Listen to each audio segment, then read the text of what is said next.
Today, you're going to hear about some of the ongoing challenges that people face in this hybrid leadership development model that many people have been forced into.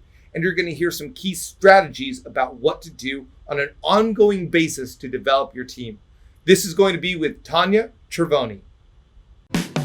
Welcome to Masters of Employee Development, Mike Acker's YouTube segment devoted to training team members in any type of organization. Your host is a best-selling author, corporate trainer, and business leader. Find out more about Mike at mikeacker.com. Each episode, Mike welcomes a CEO, HR director, or other experienced manager responsible for leadership and development. Together, Mike and his guest expert discuss training successes, challenges, and best practices.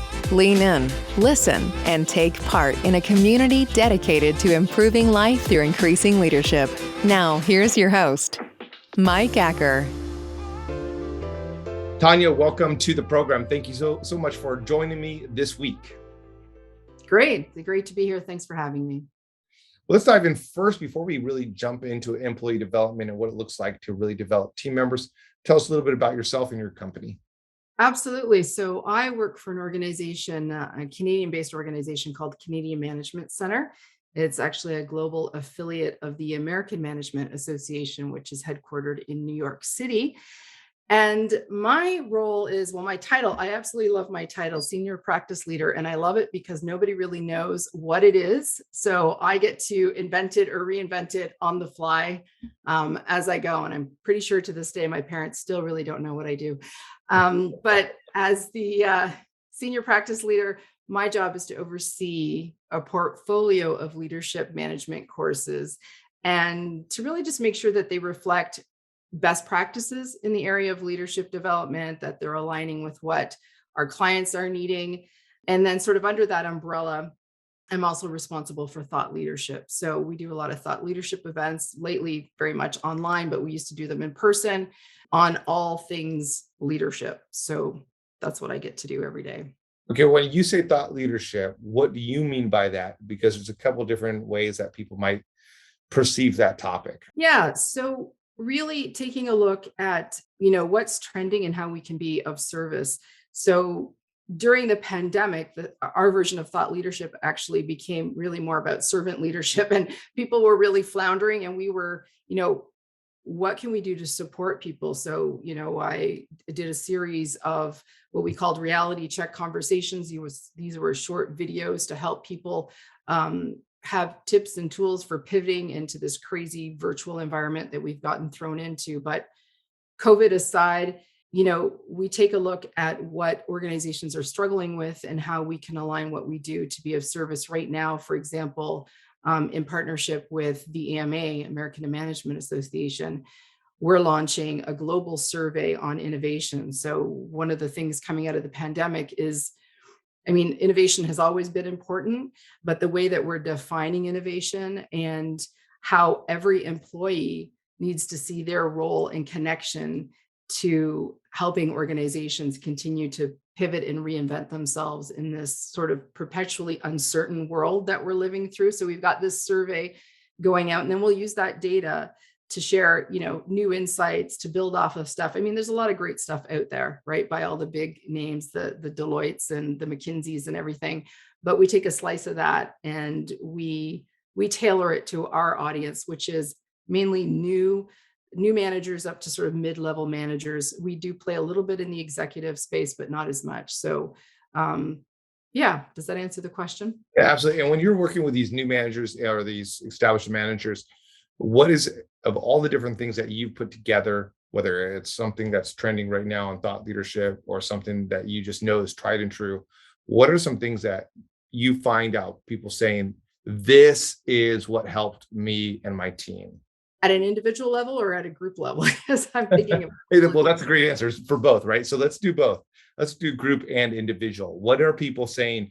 This is helping me develop my team. This is hitting really close to home. And then what is it? People saying this had to be really close personally. So right now, the hottest thing, the thing we're getting asked for time and time again is any support around managing in the hybrid environment. When the pandemic hit, I remember doing some sessions, some workshops, some webinars, and managers saying things like, I did not sign up to be a therapist when I became a manager, and really not having any idea on how to navigate that. When I used to only be talking about results, now I'm trying to help somebody navigate their lack of childcare and no boundaries between work and home and feeling burnt out, and I'm not equipped for this. So at the beginning, there was a lot under the hybrid umbrella or remote umbrella about walking the line between management and helping people through the mental health crisis that was going on. Now that, there's still vestiges of that and people are still burnt out, but I think now it's about how do we remain connected and productive. So there's still that balance between, managing the results and managing the person, and the expectations have really changed. So pre-COVID, if I went to my boss and said, I'm having issues with my, childcare arrangement or something, I'm pretty sure the expectation would be like, figure it out, right? Like that's Yeah. your job to figure it out. But now people are expecting greater flexibility, all kinds of accommodations, and organizations are really struggling on how to figure that out. But beyond that, and I'm sure you know a lot about this in the training that you do. It's about establishing new norms. When we look at how teams form, the old model was storming, norming, forming.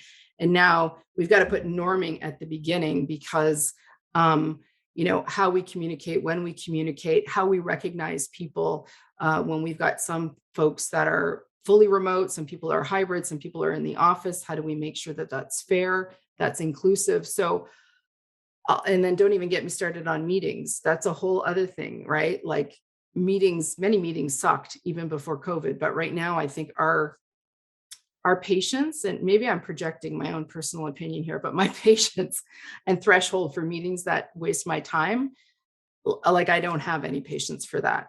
Yeah. So Well, I mentioned Carter Malloy that I interviewed on this program at the beginning, and how he says people who come in, if they think that the meeting isn't relevant, they could just say, I'm done with this meeting. I don't have to go anymore. I thought that was a really interesting way. But you're right. There's a lot of wasted meetings. You touched on a whole bunch there. So let me actually go back here for just a moment, Tanya. sorry, when I get excited, I talk fast and it's like, Well, you just said so much good stuff, and I want to dive in a little bit more on these. That management and health crisis, the hybrid environment. What principles? What are you telling people? What should people know about what to do? A lot of people are still in that, and one of the companies that I've been working with, they are spread out all across the United States, and before they were all close together in little hubs, and now they're all over the place and they're trying to figure things out.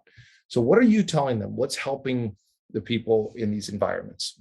well, I think so. The first thing is we do not advise managers to play the role of therapists. So part of it is identifying the signs that this person may need additional support beyond what you can provide as a manager. So there's been a lot done in organizations in terms of wellness sessions, reminding people about their EAP or any other internal services if what they're demonstrating in their struggle is beyond simply managing their workday. So I think that's the first thing. You don't want to overstep those boundaries.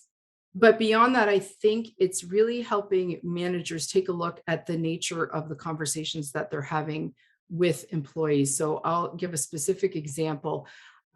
Early on in the pandemic, I was trying to homeschool my daughter. I had a lot of things going on. And the conversation I had with my manager, she asked me a really important question. She said, how are you evaluating success? And I realized that my standard of success needed to reflect my current environment. I was holding myself to the same expectations I was with a lot less resources and a lot less time and a lot less focus. So I think it's important to define what success looks like in whatever is going on, to have that be something that's not static. I also think that when people know you care, I mean, it's all about Yeah. care. People don't care what you know until they know how much you care. That's the one I was thinking about. And some leaders, that might be a little ishy squishy, but you can demonstrate care in different ways. And I think, when you look at one-on-one conversations, what are the nature of those? Are you only focused on work? Are you asking people questions that help them identify what's going to help them bring their best selves to work? So I've learned about myself through the pandemic. I mean, I was remote before the pandemic, but I did have some face-to-face time. I've learned what feeds me. I've learned what, feeds me in terms of my spirit and my energy. I've learned what time of day I'm best to work. We've negotiated permission space where I can be offline and focused and not expected to be responding instantly to messages. So it's really about having deeper and more meaningful conversations about what really holistically enables people to be at their best. And I think that's one of the big shifts in those, a sort of a radical transformation of where we've been with performance management, continuous dialogue and dialogue with more meaningful questions. If I sometimes I think in terms of graphs and just laying this out in a linear way. And what I'm thinking about is here you start with show you care, but then set the boundaries. So I care for you, I'm really there for you, but then the boundaries, because if I show that I care to somebody, they might unload and I'm not equipped for that. Yeah. And then show the care, but then there's the boundaries and here's the signs that you need more, and then take care of yourselves, and then the new way of success. So it's very different in some ways than a lot of people have thought about, because instead of starting out with success over here and then maybe just even staying there or maybe progressing to care, you're actually starting out with, look, I care, but we got some boundaries, take care of yourself. And I love what you're saying about the new ways of success. Are you seeing people take to that? Like they are in the training and then they walk away saying, oh, yeah, we're not doing this very well. We're not measuring success. We haven't changed. Or are you seeing people, what is people's responses? How's that being received? Yeah, it's a mix, but I would say that there's a lot of light bulb moments. People recognizing that the ways that, particularly for organizations that were mostly in person, and those are the ones who are tending to gravitate towards our training. There are IT organizations and others who've been, remote, global for years, and they've kind of mastered this to some degree. Although I will say, I was saying that I was remote before the pandemic. But as the remote person in an organization that was primarily face to face, it was sort of my problem really to make sure that I was included. Like I was the person hanging out on the conference call that everybody has kind of long forgotten about. And I initiated in my organization putting these VIPs, I call them virtual inclusion principles, in place so that I wasn't constantly excluded from the meeting that happens after the meeting and all of those things that take place. But now that everybody's had a taste of remote, there's a sensitivity to wanting to be included. So as I was saying, in organizations that have been primarily face-to-face, they're like, we haven't made conscious choices for how we're going to replace some of the ways that we showed people we cared and the ways that we recognized or the ways that we celebrated. COVID didn't give us the grace period to be very intentional or strategic. It was like on a dime, grab your stuff, go home, let's make it happen. And some of those things translated well, and some of those things didn't translate well. And we've sometimes been functioning on autopilot. So it's really about taking, what we're hearing people say is like, thank you for giving us the space to take a step back and to actually, it sounds like common sense when I say it out loud, but to really question those practices, which ones didn't translate well that we're still doing just because that's the way we've always done it and it's not working, in fact. And how do we want to consciously redirect that to something that really serves us better? So sometimes that training, and I'm sure you've seen this as well, is the technical skills and the 5-step model. That's all great, but sometimes it's granting people the space to actually stop, think about it, talk about it in community, leverage the ideas around the room, and then exit with a plan that's just so much better thought out than what they were doing when they walked in the door. When you were saying that, I thought about one company that is now paying for a house cleaner to come in to all of their employees once a week.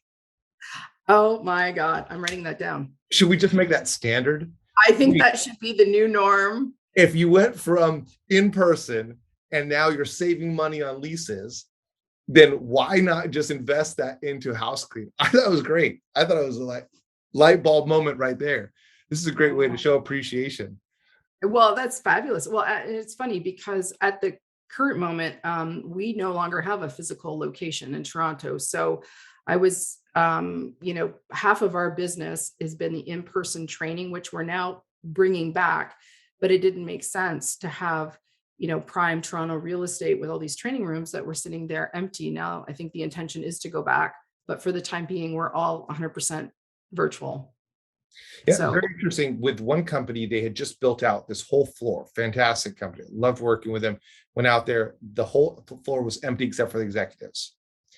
And now they're all doing it from home, and just executives are coming into this huge place. And now, as we're doing some training together, I said, do the training with me the way that you're going to. It's a train the trainer program. Do the training with me the way you are going to do it for others. And you know what they're going to do? Virtual. But they got this huge space that we could meet. And I think that's one of the questions that people are asking. How are you helping people navigate that going back or staying virtual? Are people coming to you about that? Well, I shouldn't say that. I was about to say they don't necessarily come to us for advice on that decision, but that's not necessarily true. There's a couple of organizations that I can think of that have been in conversation and looking for support on, what are some best practices in the area. And, I think the challenge is just being one step ahead of your client, because we're all figuring this out at the same time. And sometimes there are unforeseen things. I can think of one example where the client was talking about the fact that they had this hybrid situation, and a few folks got into the office, and they went into a meeting room, and they were going to have this meeting.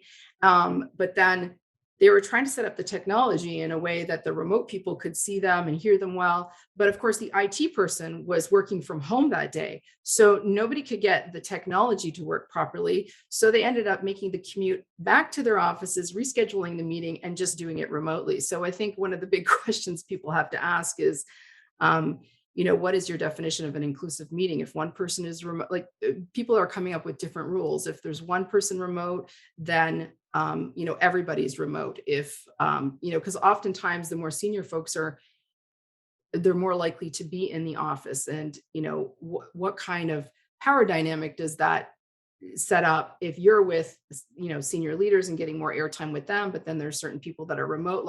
There are so many questions coming up. And I think, I don't know if there are right answers. There are probably better answers than others, but I think the decision has to be made based on what you're trying to achieve, the nature of the meeting, what your culture is. There's so many factors at play. So I think it's kind of like the English language, where it's I before E, except for after C, unless it's not. It's the rules are not right there. You put them rules and then you break the rules, and there's that flexibility that's called on. What are some other challenges that you're seeing in leadership development, especially with this hybrid dynamic? What are you seeing that people are saying that when I want to develop my team members, when I want to take a new manager or high performer and turn them into a manager, what are the things that they need to tackle? Where do they need to go? Well, there's so many challenges. I can think of so many. I'll One of jot them down, and then we can unpack a couple of them. Yeah. Okay. Well, there's four that are percolating. The first one is time.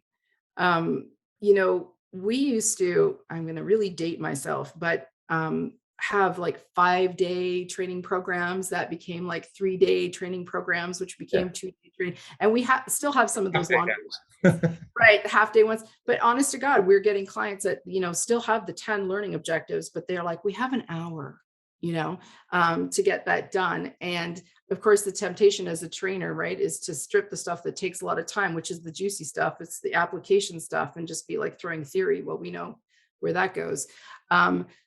Time is a big constraint, but I think that's also being exacerbated by the great resignation, the great reshuffle, because, people are bleeding talent and knowledge. We still hear a lot of people, just recently, this was, 2 months ago, in a webcast, monitoring the chat, people are like, I'm doing the job of like 3 people. Where's and if development is positioned as something additional to your day job, then you're in trouble in terms of really getting people to have the bandwidth and the mind space. So I think time and just burnout resilience, that's still very much at play. But then when you overlay the hybrid piece and you think about how so much of learning is social, and when you're in a physical classroom, um, social etiquette precludes you from being, multitasking and whatever. Sure, you can be daydreaming, and I can't control what thoughts you're having if you like mentally leave the room. But what I'm noticing is in the training classroom, it's like an accepted norm to be like, oh yeah, okay, you keep talking, Mike, and I'm over here also answering some emails, and I might be ordering dinner on HelloFresh or whatever. And it's like all of this is going on. So I think engaging people's hearts and minds is that much more difficult in a virtual space. And then also, as this is, has nothing really to do with a hybrid per se, it's always been in existence, but making sure that you're making the connection so that people can go back and apply. And I'm thinking of a specific organization. A few organizations are doing this now, some of our clients, and it was really brilliant. Different organizations call it different things, but having learning cafes.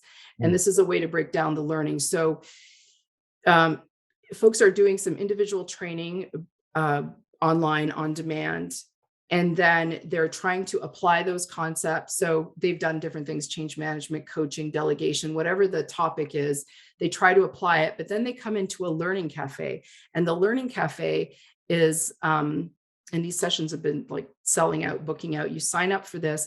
There are members of our training organization there to explain any questions about the concept, but there's members of the leadership team, the executive team, and it's all about how does what we've been learning align to your role, align to the organization. Having people like, if you're the senior leader, Mike, you'd be like, okay, so I remember when I was first, exposed to change management principles, this is where I went wrong. This is where I learned along the way. So we're having this dialogue, because I think for people to really apply learning, they have to make it personal, but they have to also feel psychologically safe to try it on, because it's so much of learning requires making some mistakes, Right. or learning as you go.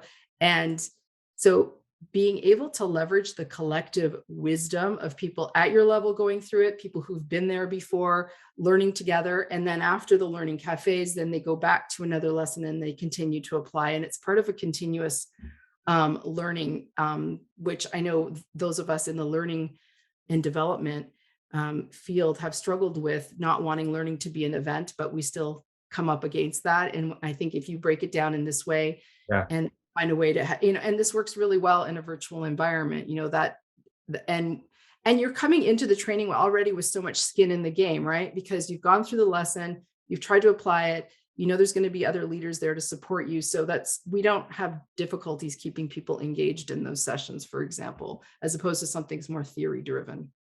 That was fantastic when you said if development is in addition to your day job, then really it might not happen. You might never get around to it, and really to embed it into what you are doing. And I think that learning cafe sounds really interesting. Are those like an hour calls? Is that what that looks like? Hour and a half. I mean, different organizations do it differently, but they're typically shorter duration. 100%. It's orchestrated by you or your team, that is. And so you have that professional right there who's going to guide the time, because we know that a lot of executives and CEOs and such, although they're fantastic at getting some leadership done, they're not always the best at managing the time of a training session. What are you So you talking got that. Yes. That's what I get to do with them a lot. And so you have that person who's hosting, keeping it on point, but then you have the person who's done it and is sharing. And so I love that. I think that's a fantastic model. What a cool idea that you guys came up with. Is that something that you were doing before the pandemic, or was that a pandemic thought leadership?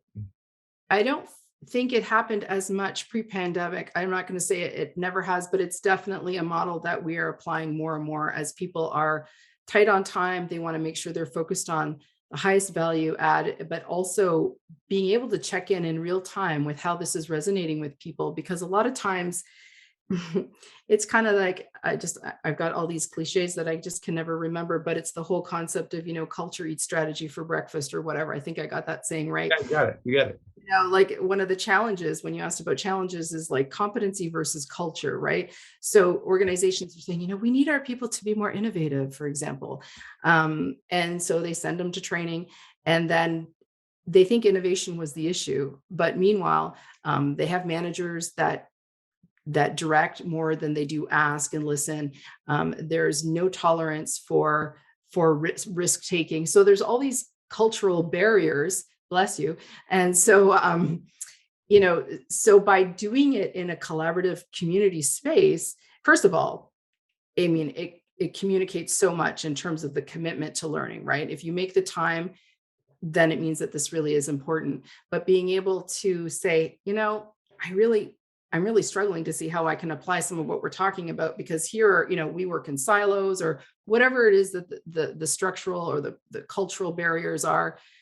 It's a great way to have an open dialogue, which is not easy to do after the fact. If you're sent, you go to training, you're like, you're riding the high of training, you go back, you think you're going to change the world, and then you hit the wall of reality. If you think about it, in a marriage relationship, my wife and I will have ongoing conversations. So hopefully any conflict that we're having along the way, we're able to bring up into those 3 times a week conversations. So what I found out, and I was a pastor for years, and what I found out is people don't have those. And so they kind of wait till they blow up, and then they go to a counselor, and then they have the huge conversation, and they unpack all of the baggage all at once. But if you're unpacking as you go, it doesn't have to become a big event. So that was the analogy that came to mind when you were just saying that. They come to these big events and it's all blow up, but then it doesn't really help because you can only retain so much.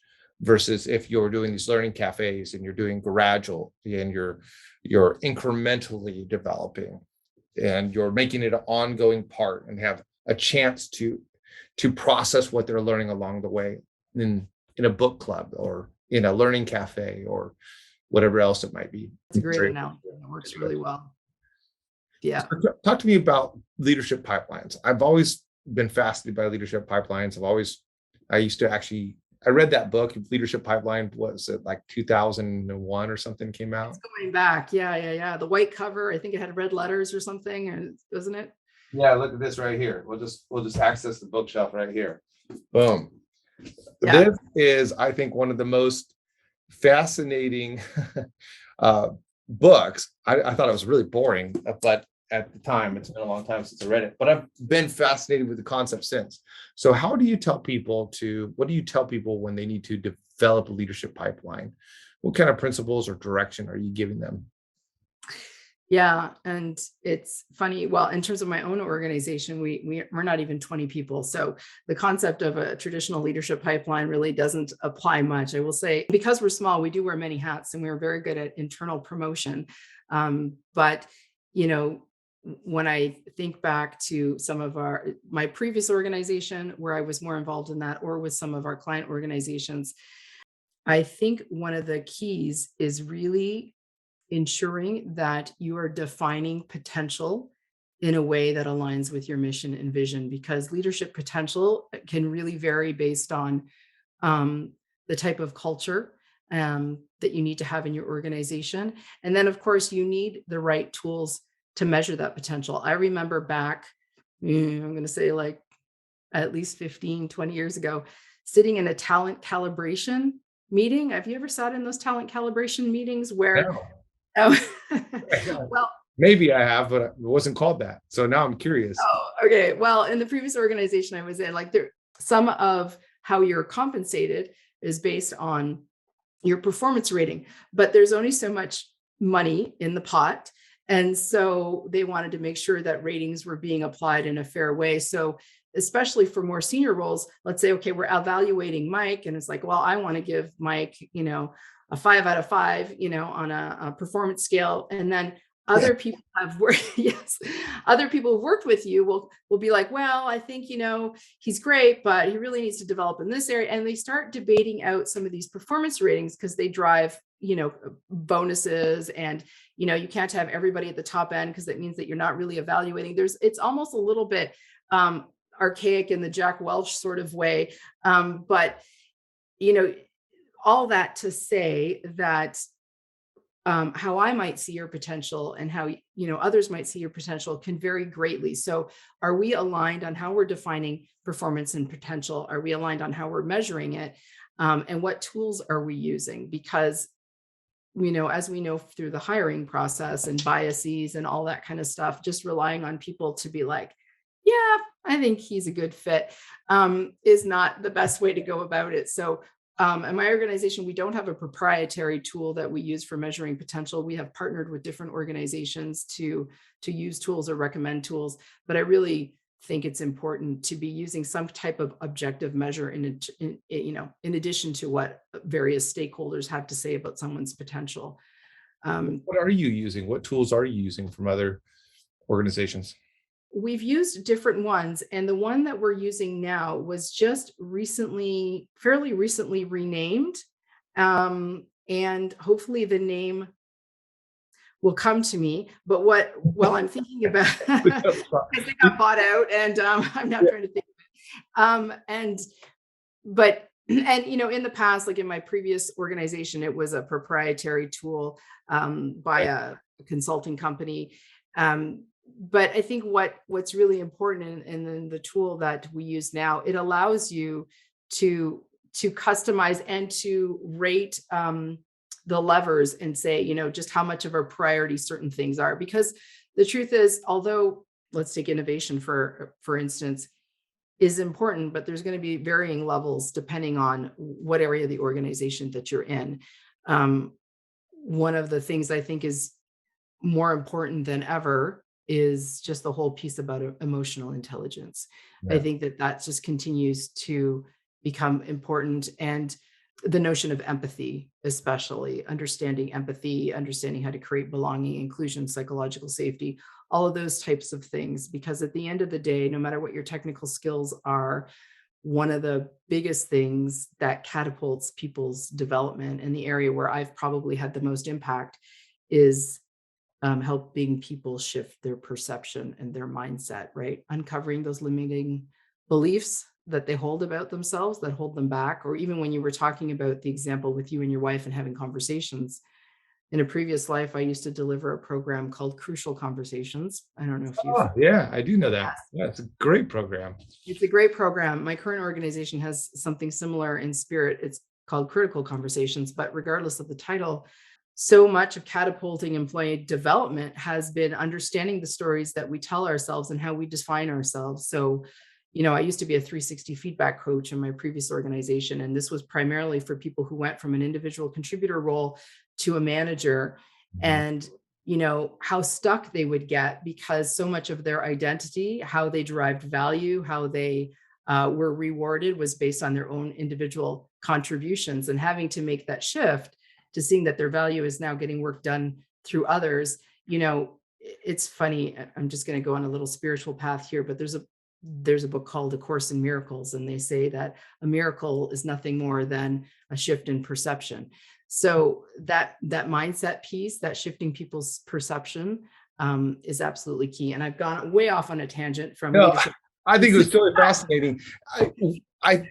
And perhaps I was even more leaning in because I was on my own journey of emotional intelligence, discovering it, empathy, and evaluating some of my own successes, some of my own failures, and went into a deep dive on emotional intelligence, partly at the behest of a friend of mine. And he really masters this area. So I did my own study to the point where I started developing these ideas, because I do so much communication coaching, on how emotional intelligence is the bridge between leadership and communication. And so I put together this whole, and I ended up writing a book about it. And this whole paradigm of emotional intelligence is knowing me, knowing you, knowing us. And so there's 3 parts to the book. And at the very center of the book, at the very center of that one of you, is empathy. that if you were to boil all emotional intelligence down, it would be to empathize. The hard part about empathy and emotional intelligence is, or when it comes down to empathy, is it's easy to develop some self-awareness. It's easy to develop some social skills. It's very hard if someone doesn't have an inclination to develop empathy unless they want to. Well, and that's so true of so many things. I mean, one of the key leadership models that we use for in our new managers course is just the matrix of like willingness and ability. If they have the ability, but they don't have the willingness, I would agree, because I would agree that it's very challenging. A lot of what's required of us in terms of being emotionally intelligent and empathetic is a certain level of vulnerability Yeah. as well, especially about the knowing self. And I will disclose that not all that long ago, I was working on something that a project that didn't sort of meet the performance expectations of someone that I was working with. And this is going to come across as arrogant, but I'm going to go for it anyway. I'm not used to getting a lot of critical feedback because I've been in my role for some time, right? So it's one thing if you're doing something new, you might expect to get feedback, but if you've been doing something over and over again, I just had a certain expectation that, okay, I'm going to hit it out of the ballpark. And when I didn't, it was like, and I could feel myself really pull back. I could feel myself wanting to blame and, be like, well, so-and-so didn't do some, throw these people under the bus. And I really had to catch myself because I was super triggered. My ego was just going ballistic, and having the willingness to kind of step back and unpack that, like what's going on, what part is mine to take responsibility. That takes something. It's not a comfortable thing. It's much easier to either shut down, shut off, blame somebody else, gossip about it with someone else. And like, those are all parts of it. Like, that's just one piece of it, but it's not easy, but it ultimately gets you to so much of a better place. Well, this has been so much fun going through this. I love the whole hybrid conversation there and just the ongoing development. If you were just to grab one more thing to tell us, share with us something that's brewing up inside about leadership development, and just to choose one more nugget to say, take this home when you're developing your team, what do you think that would be? That's a really good question. I think it kind of circles back to the knowing yourself and taking care of yourself. I think one of the things that has remained true since when we first started talking before, as the pandemic hit, was that notion of putting your oxygen mask on first. I know Yeah. it's very cliche, but it's also very true. If I'm not taking care of myself, if I'm not mastering my own mindset, how can I really show up for my people? Because so much of what people learn from us is not just the words that come out of our mouth, it's how we show up, right? It's the energy that we bring. And that's why I was sharing with you just before we officially started recording, just how for myself, I've been spending a lot of time really playing with the power of gratitude.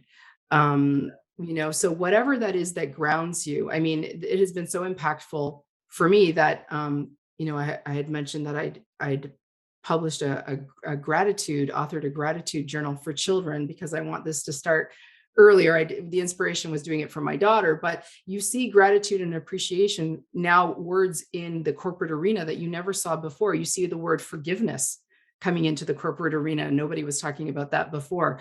So taking a look at yourself as a leader, making sure that you're really clear on who you are, how you want to be of contribution, and what do you need to do to take care of yourself so that you can shine the brightest light that you can. Because once you're coming from a place of appreciation and expansion, I think really all things are possible. And, the technical skills can come, but, take care of self first would be probably the biggest thing I would say right now.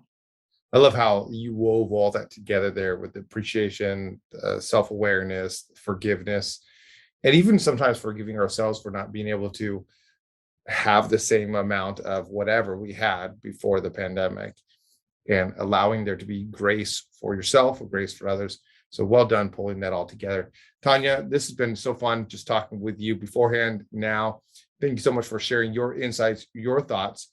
Where can people find the work of your organization? Where can they go? We'll make sure that we put that in the show notes as well. And but let us know here, and then you can say your goodbyes to the program today. But where can people find you? Yeah, so the company that I work for is Canadian Management Center. So the website is cmcoutperform.com. So you can check us out there. We have a lot of free leadership development resources. You can see some of the webcasts that I've been involved in, some great stuff there. If anyone has a question for me personally, I'm happy to connect. You can find me, Tania Cervoni, on LinkedIn. Would love to hear from anyone. I'd love to build the community, and it's been really great to be here. So thank you so much for inviting me, Mike. It's been great connecting. Absolutely, Tanya. Thank you. And thank you to all of our listeners and viewers. Thank you for checking this episode out. Make sure to like, share, subscribe, pass it on to somebody who can benefit from leadership development. Have a great week.